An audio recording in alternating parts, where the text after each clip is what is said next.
Hi, welcome. Enjoy the content, subscribe, and turn on notifications. Garrett had always been the kind of guy who preferred doing over talking. He grew up surrounded by noisy brothers, but learned from his father that silence communicates too. When he met Tara, he figured her smile was worth every bit of effort he'd put in from that point on. He worked under the hot sun, his hands calloused, just to keep food on the table and bills paid on time. On birthdays, he always made sure to give her something he'd built himself, a photo frame, a small bookshelf, a porch bench. Tara said she admired that about him, that it made her feel secure. And he believed her. Their marriage went through phases, like any other. In the early years, they slept wrapped in each other's arms. Later, their conversations grew shorter, their dinners quieter, but Garrett didn't see that as a sign it was ending. He saw it as routine, as the usual fatigue between two adults sharing responsibilities. He believed a relationship's strength came precisely from choosing to stay together even after the initial excitement faded. He never imagined that behind Tara's calm demeanor, secrets were quietly taking root. That night, he was on the porch working on a gift for her upcoming birthday, a custom wooden plant stand, something she'd once mentioned offhand, saying it would look nice in the living room. Garrett had heard and tucked the idea away. He was nearly done with the finishing touches when the call came through.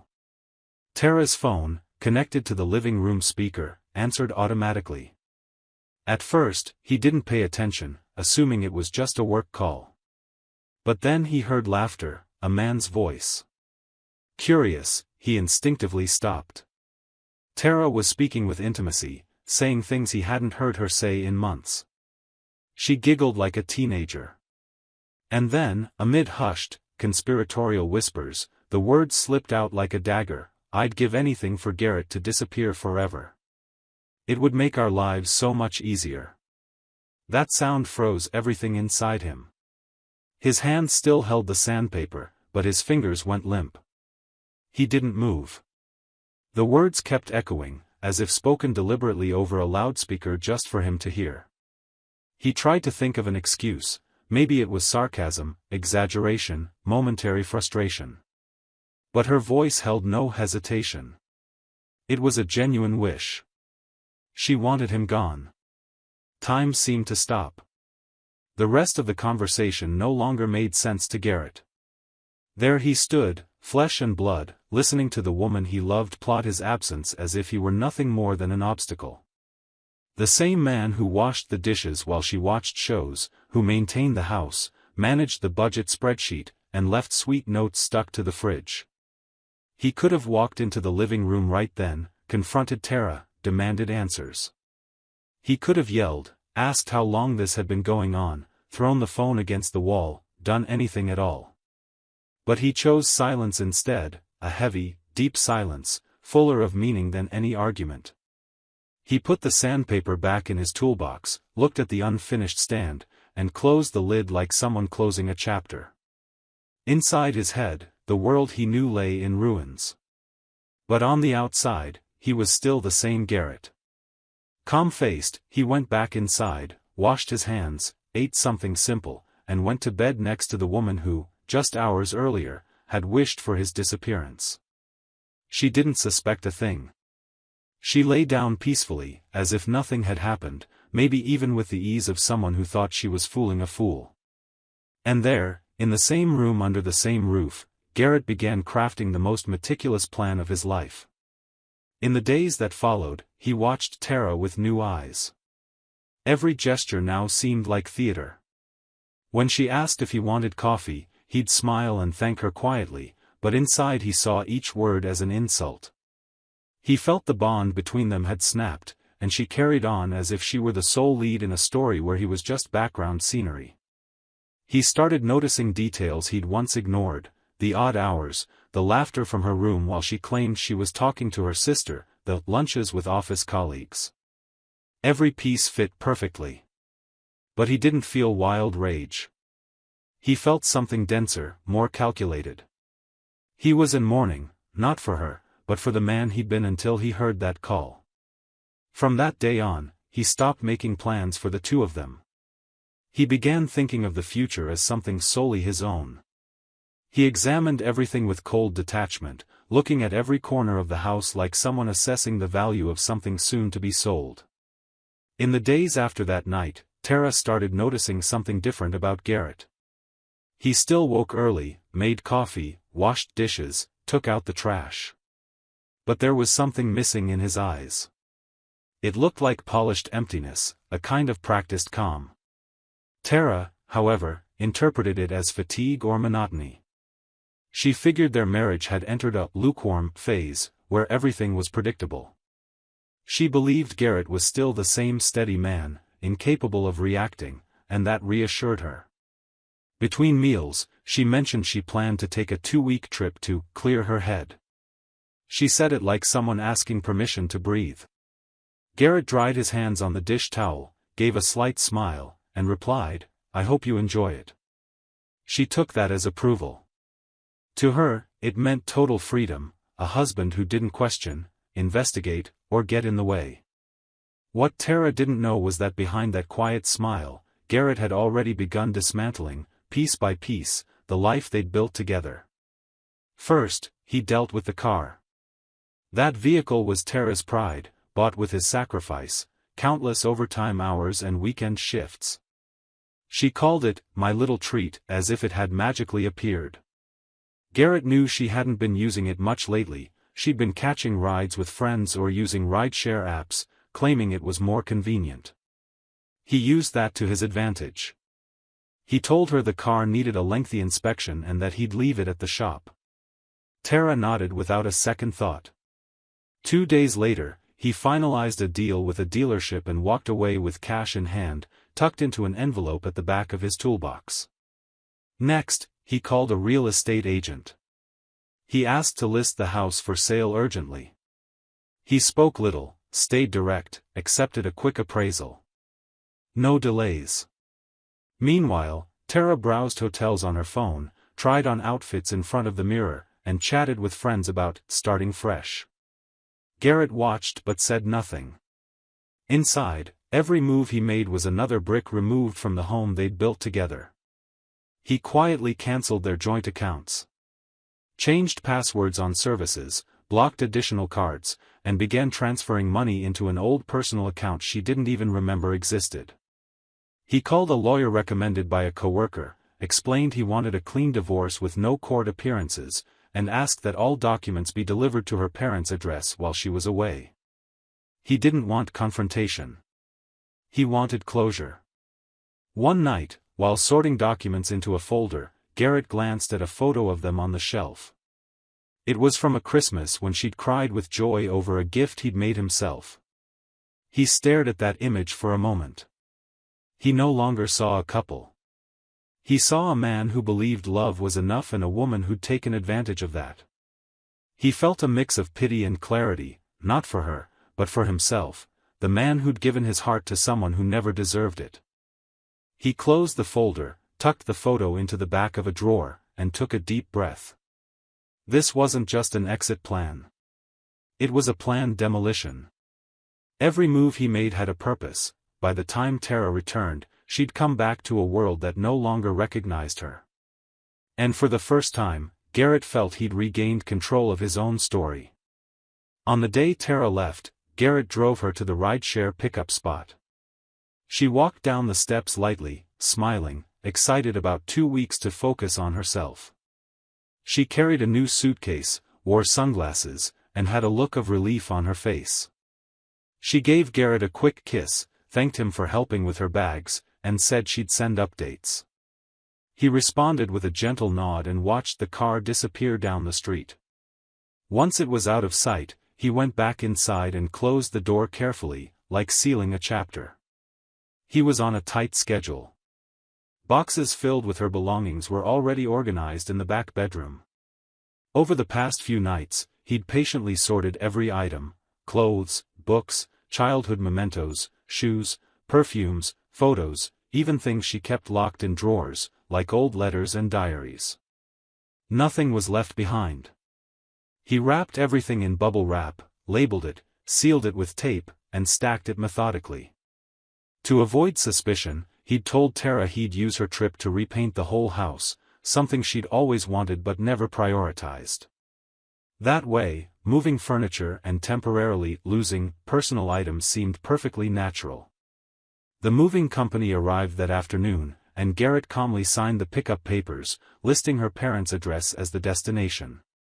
He asked them to handle one box with extra care, the one containing a frame with an old photo of the two of them. Not out of sentimentality, but for a reason. With the house emptied, he handled the final details. He took apart the closet he'd installed himself in their first year of marriage. It felt symbolic. The same screwdriver he'd used to build it now served to take it apart. Then he removed the curtains, rolled up the rugs, and unplugged the appliances. The house sale contract was already finalized with a retired couple from another state who'd arrive in 2 days with their movers. Garrett would use that window to leave, and he'd leave light, with no baggage, no physical memories. Before walking out for good, he spent the rest of the day cleaning everything, the kitchen, bathroom, bedrooms. He did it as if preparing the house for someone who deserved respect. Not out of consideration for Tara, but for himself. He wanted nothing left unresolved. He left an envelope in the living room. Inside, a single sheet of paper. On it, in his own handwriting, he'd written, "You wanted me to disappear. Now you have your wish."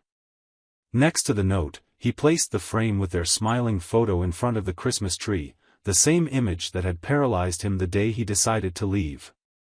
He called his lawyer and asked that the divorce papers be delivered that same day to her parents' house.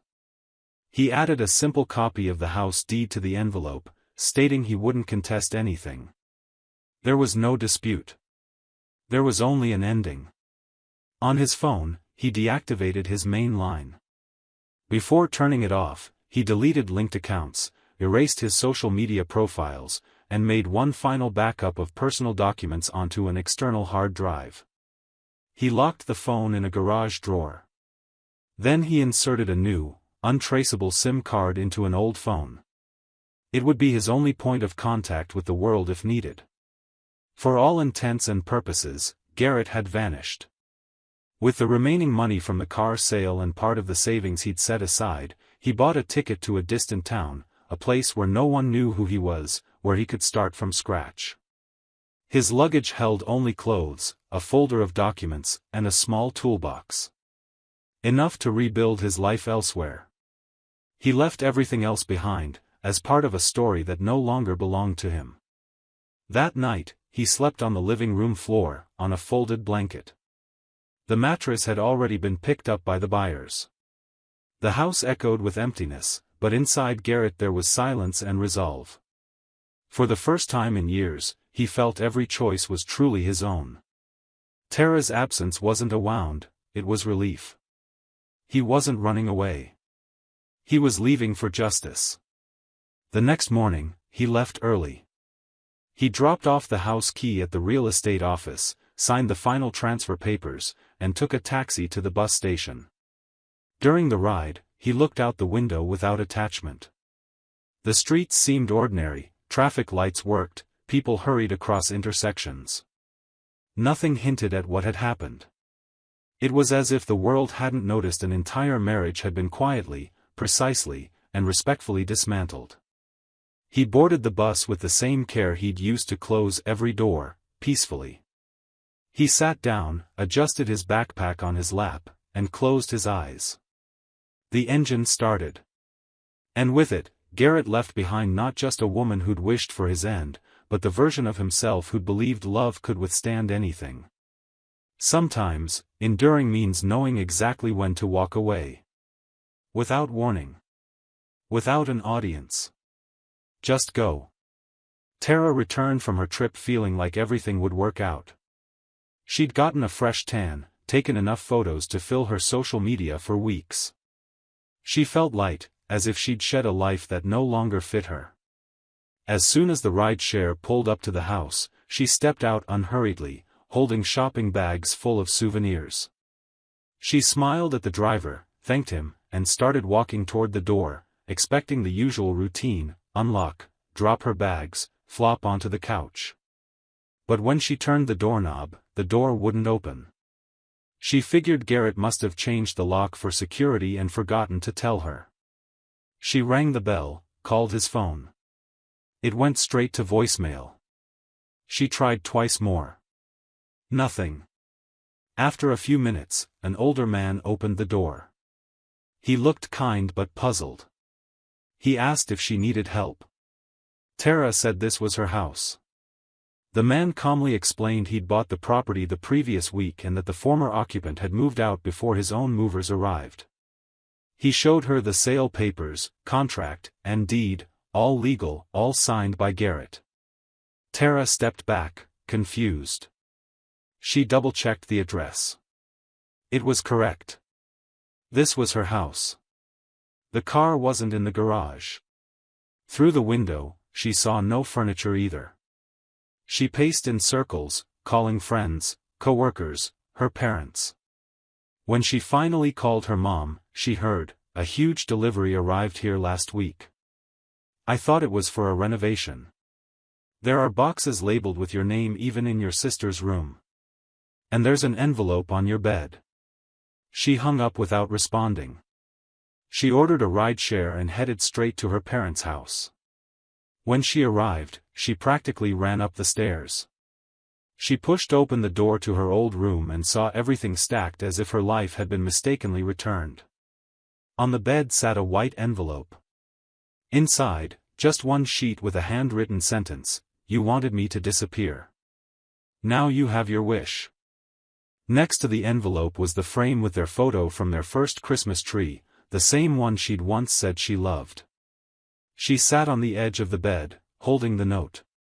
For several minutes, she stayed completely still. Then she looked around and saw each box as a reminder. Nothing there smelled like home, everything tasted of abandonment. She thought about calling Garrett again, but the number was disconnected. She checked social media, profile unavailable.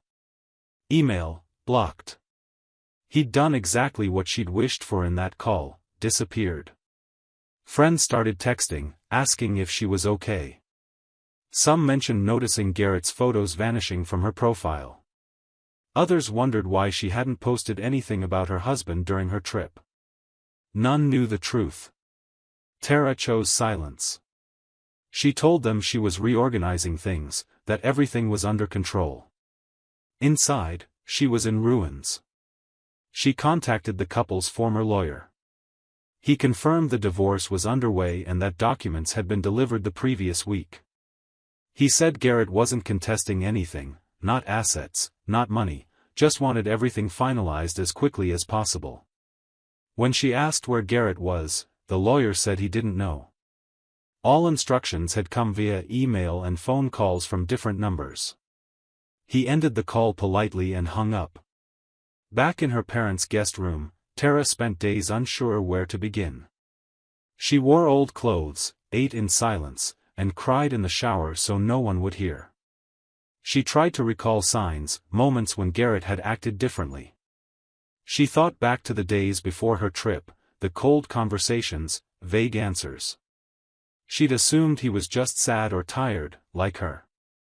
She never imagined it was part of a plan she herself had triggered with her arrogance, with the careless weight of a single phrase.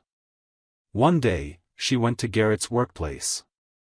His supervisor said he'd resigned weeks earlier. No explanations, just thanked them for the time and said he was starting over somewhere else.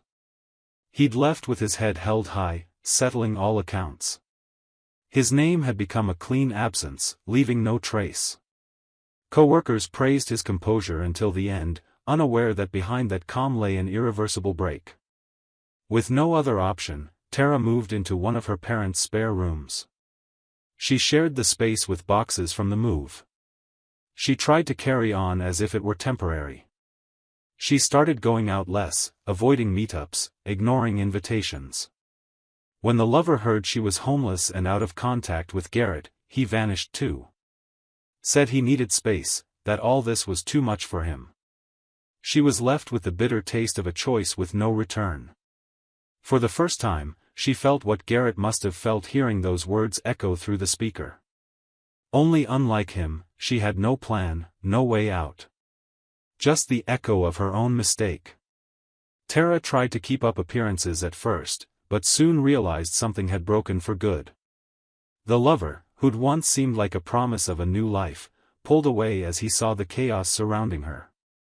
He stopped answering her calls, replied to messages with increasing delays, until he disappeared completely. That relationship, which she'd nurtured as an escape, unraveled without effort. That's when she understood it wasn't just Garrett who'd vanished. The man she thought would save her never truly wanted to be there. The feeling of abandonment hit like a sharp blow. Tara hadn't just lost a devoted husband, she'd also lost the illusion that something better was waiting for her. Without Garrett, without a lover, and without close friends, Tara began feeling out of place even within her own family. She started avoiding her parents, locking herself in her room for hours, with no desire to talk or go out. Days blurred together, time lost meaning. She'd look at the stacked boxes and feel as if staring into a mirror showing her life taken apart. She tried calling old colleagues, sought distractions, but nothing held her attention. Social media, once a stage for curated smiles and planned photos, was abandoned.